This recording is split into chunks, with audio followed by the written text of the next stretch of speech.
Hello achievers, मैं हूं प्रभात कुमार बेहरा, तुम्हारे chemistry teacher. JEE Main series में आज हम डिस्कस करने जा रहे हैं एक छोटा सा बट बहुत ही इंपॉर्टेंट टॉपिक है, जिसको हम क्या बोलते हैं, देख सकते हो, aromaticity and electrophilic aromatic substitution, जिसको शॉर्ट फॉर्म में ईएस बोलते हैं। Aromaticity and electrophilic aromatic substitution. तो इसमें 7 क्वेश्चन आए हैं। प्योरली एरोमेटिसिटी हो या प्योरली इलेक्ट्रोफिलिक एरोमेटिक सब्स्टिट्यूशन हो, उसमें 7 क्वेश्चन है। उन्हीं क्वेश्चन को हम तुम्हारे सामने डिटेल में सॉल्यूशन के साथ डिस्कस करने जा रहे हैं। ओके स्टूडेंट्स, तो first question, let's start with the question number 1। The correct stability order of the following species और मॉलिक्यूल इज। ओके, तो स्टूडेंट, जैसे एरोमेटिसिटी होता है, aroma, aromaticity is derived from the word aroma, जिसका fragrance होता है, इसमें स्मेल होता है। जो कंपाउंड है, ध्यान से सुनो, जो कंपाउंड है तो एरोमेटिक है या नॉन एरोमेटिक है या फिर एंटी एरोमेटिक है। तो एरोमेटिक और एंटी एरोमेटिक के लिए हमें कौन सी रूल फॉलो करना है? हॉकेल्स रूल। ध्यान होगा, थोड़ा सा मैं तुम लोगों को रिवाइज करा रहा हूं। हॉकेल्स रूल, तो हॉकेल्स रूल फर्स्ट क्या है? कंपाउंड क्या होना चाहिए? साइक्लिक होना चाहिए। साइक्लिक कंपाउंड के बाद उसमें क्या होना चाहिए? सेकेंड, प्लैनरिटी होना चाहिए। प्लैनरिटी के बाद क्या होना चाहिए? फुल्ली कॉन्जुगेटेड सिस्टम होना चाहिए। फुल्ली कॉन्जुगेटेड सिस्टम होना चाहिए। उसके बाद ये तीनों तो कॉमन है, किसमें? एरोमेटिक और एंटी एरोमेटिक दोनों में तीनों पॉइंट कॉमन है। अब ये देखना है, ये तीनों के अलावा एरोमेटिक के लिए, नेक्स्ट एरोमेटिक के लिए आपको क्या चाहिए? तो एरोमेटिक के लिए 4n+2 पाई इलेक्ट्रॉन्स होना जरूरी है। 4n+2 पाई, n का वैल्यू 0 से लेके कुछ भी एक इंटीजर हो सकता है। और एंटी एरोमेटिक के लिए क्या होना चाहिए? एंटी एरोमेटिक के लिए आपका 4n पाई इलेक्ट्रॉन होना चाहिए, जो कॉन्जुगेटेड इलेक्ट्रॉन है। तो 4n पाई, n का वैल्यू यहाँ पे 1 से स्टार्ट होगा। अगर हम स्टेबिलिटी ऑर्डर देखेंगे, सबसे ऊपर जो है दैट इज एरोमेटिक, उसके बाद नॉन एरोमेटिक और एंटी एरोमेटिक जो है वो लीस्ट स्टेबल है। ठीक है, aromatic then non aromatic then anti aromatic, that is in the decreasing order of the stability. अब चलो स्टूडेंट, ये क्वेश्चन डिस्कस करते हैं। फर्स्ट देखो, इसमें साइक्लिक तो है ही, उसके साथ कॉन्जुगेटेड भी है, साइक्लिक है, कॉन्जुगेटेड है। और जब नेगेटिव चार्ज कॉन्जुगेशन में होता है, that is also negative charge हो या फिर लोन पेयर हो, if that is the part of conjugation then that is considered as 2 pi electrons for deciding the aromaticity. तो यहाँ पे टोटल कितने इलेक्ट्रॉन हो गए? 4 पाई इलेक्ट्रॉन हो गए। 4 पाई मीन्स दैट इज 4n पाई। ये हो गया एंटी एरोमेटिक, समझ आया? अब यहाँ पे देखो, 2+2 2 पाई वन मीन्स 4 इलेक्ट्रॉन और ये 2 6 इलेक्ट्रॉन। तो 6 पाई इलेक्ट्रॉन मीन्स ये हो गया 4n+2 पाई एरोमेटिक। और यहाँ पे देखो, दिस इज, इसको क्या बोलते हैं? COT, cyclooctatetraene. तो उसका जो शेप होता है उसको बोलते हैं टॉप शेप होता है। अगर टॉप शेप होगा, this is non planner. Non planner means non aromatic. तो फर्स्ट हो गया एरोमेटिक, जो कि Q सबसे ज्यादा स्टेबल है, नॉन एरोमेटिक R उससे, उसके बाद नेक्स्ट, और सबसे लीस्ट स्टेबल जो है P, QRP फर्स्ट ऑप्शन। समझ है? Aromatic, non aromatic then anti aromatic. अब चलो next question, what the reaction, set of reaction दिया है एनिलीन से मेटा ब्रोमो एनिलीन। उसमें the correct orders of set of reagents for the above conversion. थोड़ा सा देख लेते हैं। ऐसे तो आंसर देख के ही पता लग रहा है, बट फिर भी हम देख लेते हैं। अगर ब्रोमीन एंड FeBr3 अगर ब्रोमिनेशन करेंगे, तो NH2 में अगर ब्रोमिनेशन करेंगे तो कौन सी पोजीशन पे जाएगा? पारा पोजीशन पे जाएगा, जो कि हमें चाहिए नहीं, हमें ऑर्थो पोजीशन पे चाहिए। और अगर ये ले रहे हैं Sc2O means that is protecting group, तो प्रोटेक्टिंग ग्रुप उसको प्रोटेक्ट करेगा। ठीक है, तो Sc2 अगर रिएक्ट करता है किसके साथ? एनिलीन के साथ, ये देख लो, तो ये बनेगा COCH3, जो कि इसका जो रिएक्टिविटी को थोड़ा डिक्रीज करता है, प्रोटेक्टिंग ग्रुप है। तो इसके बाद हम थर्ड ऑप्शन की बात करें, फिर ब्रोमिनेशन होगा, ब्रोमिनेशन फिर पारा पोजीशन पे जाएगा, लेकिन हमें क्या चाहिए? ऑर्थो पोजीशन पे। फिर NOH नहीं चाहिए। अच्छा, अगर हम 2 ले रहे हैं, 2 ऑप्शन में ये NCERT का रिएक्शन है, जब कॉन्सेंट्रेटेड H2SO के साथ एनिलीन का रिएक्शन होगा। ध्यान से देखो, कॉन्सेंट्रेटेड H2SO4 और एनिलीन का जब रिएक्शन होगा, ये हो जाएगा SO3H।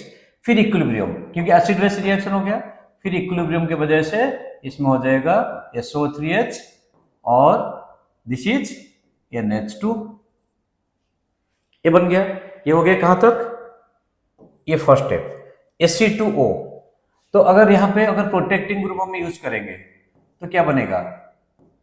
NHCO CH3 और यह SO3H, ये प्रोटेक्टिंग ग्रुप है। फिर ये हो गया bromine water. Bromine water, bromine water जब यूज करोगे तो इसमें प्रोडक्ट क्या बनेगा? ध्यान से देखो स्टूडेंट, इसमें प्रोडक्ट क्या बनेगा? NHC और वाटर है तो फिर NH2 हो जाएगा। अगर वाटर प्रेजेंट है हाइड्रोलिसिस के बाद वो रिलीज हो जाएगा SO3H, ये रहा ब्रोमीन। और उसके बाद क्या है? डेल्टा भी है और NaOH है, ये रिलीज हो जाएगा, एसिड है। तो फाइनली क्या बनेगा? ब्रोमीन। समझ आया? तो ऑप्शन क्या आ गया यहाँ पे?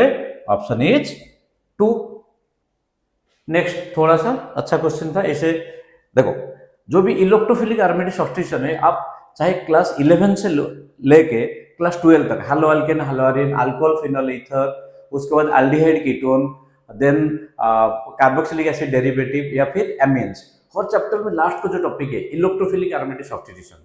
तो कुछ रिएक्शन तो हम यहाँ पे जो डायरेक्ट रिएक्शन है लिए हैं, और जो उसके साथ है कई बार उसके फिर रिडक्शन होता है, ऑक्सीडेशन होता है, वो सब रिएक्शन अभी यहाँ पे हम लिए नहीं है, वो सब क्वेश्चन यहाँ पे हम लिए नहीं है, उसको हम उसी चैप्टर के अंदर ही डिस्कस करेंगे। तो इसलिए ये जो बिल्कुल स्पेसिफिकली इलेक्ट्रोफिलिक एरोमेटिक सब्स्टिट्यूशन है, एरोमेटिक कैरेक्टर पर उन्हीं 7 क्वेश्चन को अभी हम डिस्कस कर रहे हैं। चलो next, identify correct statement. First, OCH3, OCH3 का नेचर क्या है?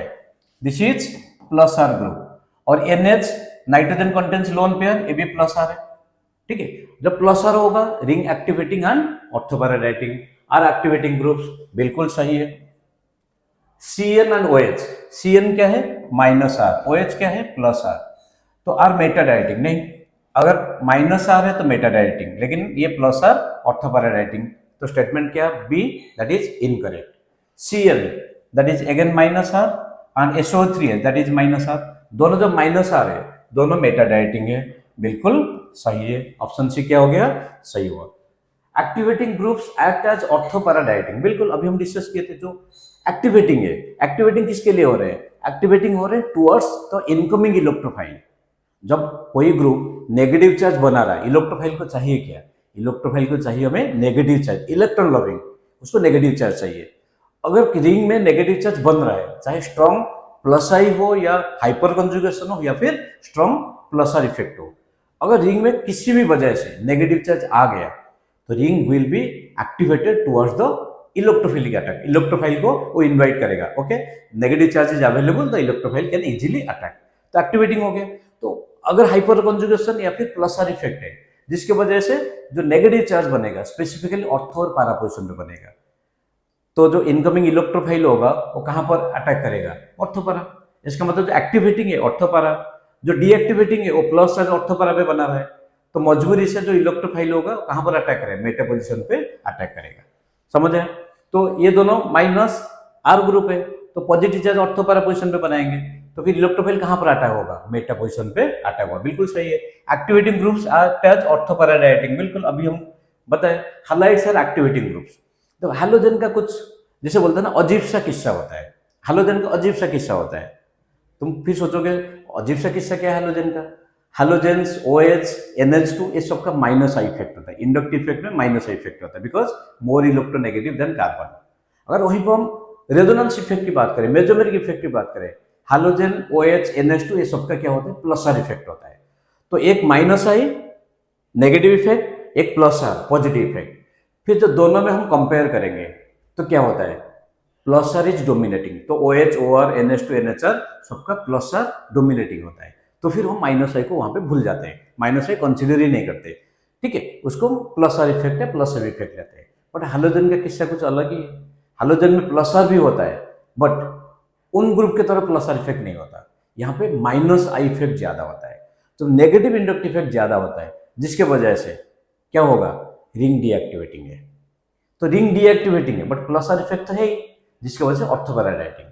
तो जो हम अभी क्या देखते हैं, जो एक्टिवेटिंग है ऑर्थोपैराडाइटिंग, बट हैलोजेंस है जो कि ring deactivating due to strong minus I, and ortho para directing due to plus R effect. तो ये आ गया गलत। तो आंसर क्या हो गया? ACD। So ACD option 1 is correct option. Okay student, अब चलो next. Designate whether each of the following compound is aromatic और non aromatic. Non aromatic, not aromatic, not aromatic means anti aromatic भी हो सकता है यहाँ पे, या नॉन एरोमेटिक हो जाता है। नॉट एरोमेटिक मीन्स इधर एंटी एरोमेटिक और नॉट नॉन एरोमेटिक।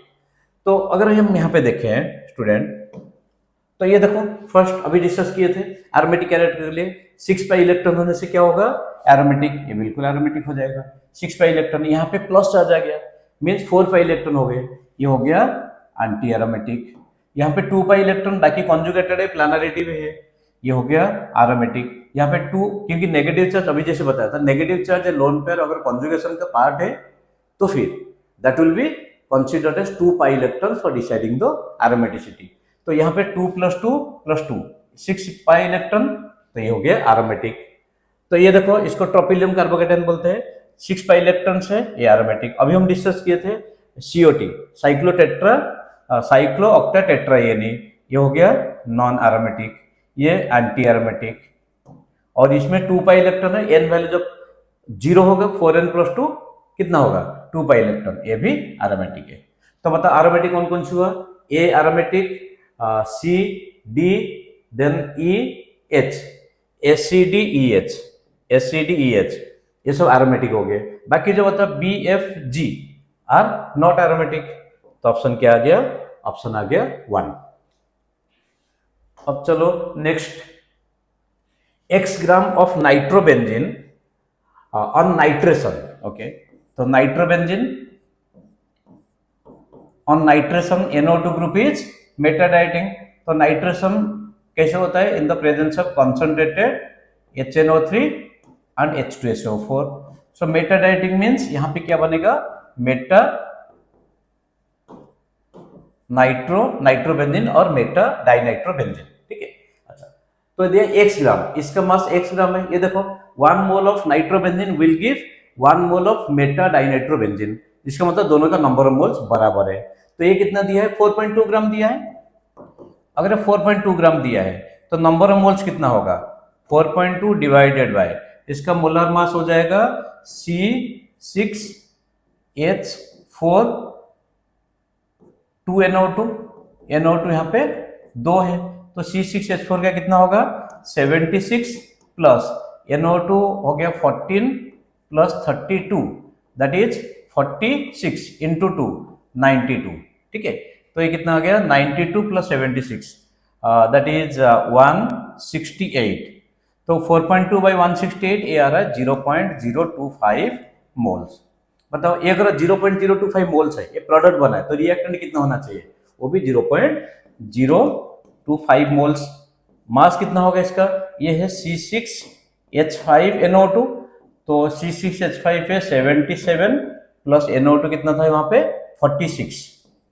NO2 कितना है? 46। तो आ गया 143 1 second 1 this is no 3 then 123। तो इसको एक बार कैलकुलेशन देख लेना। तो 123 मल्टीप्लाई करोगे सो ये आ रहा है 3.075 ग्राम आ रहा है। तो 3.075 ग्राम आ रहा है, तो अप्रोक्सीमेटली पूछा नियरेस्ट इंटीजर, तो 3 ग्राम होगा। समझे? अब चलो नेक्स्ट क्वेश्चन। तो नेक्स्ट क्वेश्चन में क्या दिया है? In the following series of reactions identify major products A and B रेस्पेक्टिवली। तो ब्रोमो बेंजीन दिया है, तो ब्रोमो बेंजीन को अगर यहाँ पे ओलियम लिया गया, ओलियम में जो इलेक्ट्रोफाइल होता है क्या होता है? SO3 होता है। तो अगर ब्रोमो बेंजीन में सल्फोनेशन किया जाए, ब्रोमीन ग्रुप क्या है? Bromine group is ortho para directing. Major product क्या होगा? यहाँ पे क्या दिया है? Major product. तो मेजर प्रोडक्ट यहाँ पे क्या होगा? मेजर प्रोडक्ट हो जाएगा पारा पोजीशन पे सल्फोनेशन होगा और ये ब्रोमीन, ये हो गया आपका major product.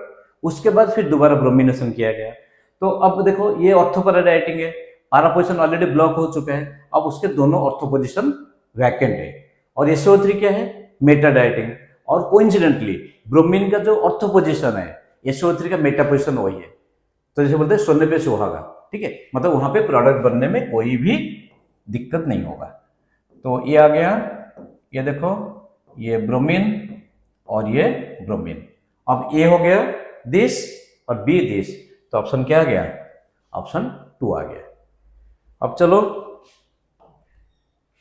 This is the last question, ठीक है, मतलब ये देखो ओनली क्वेश्चन है जो कि एरोमेटिक कैरेक्टर और इलेक्ट्रोफिलिक एरोमेटिक सब्स्टिट्यूशन के ऊपर ही था। हम बाकी चैप्टर के रिलेटेड जो है या पर्टिकुलर रिएक्शन के रिलेटेड उसको लिए नहीं, उसको हम उसी चैप्टर में डिस्कस करेंगे। Choose the correct set of reagents for the following convergence. Ethyl benzene दिया है, तो इथाइल बेंजीन, ये हो गया इथाइल बेंजीन। इथाइल बेंजीन से यहाँ पे मेटा पोजीशन पे ब्रोमो, इसको स्टाइरिन बोलते हैं। इसको क्या बोलते हैं? उसका कॉमन नेम है या आईपीएसी नेम भी एक्सेप्ट हो चुका है, स्टाइरिन। तो पारा ब्रोमो स्टाइरिन। तो पहले इसमें देखो, अगर यह इसमें हम ब्रोमिनेशन करें तो पारा पोजीशन पे जाएगा, मेजर प्रोडक्ट बनेगा। अच्छा, ब्रोमिनेशन करने के लिए क्या चाहिए? ब्रोमीन और आयरन इन डार्क। तो bromine and iron in dark ये हो सकता है, ठीक है। एनहाइड्रस, तो एनहाइड्रस Cl भी हो सकता है, बट यहाँ पे आगे क्या है देखो, ब्रोमीन आयरन इन डार्क ये बन जाएगा पारा ब्रोमो।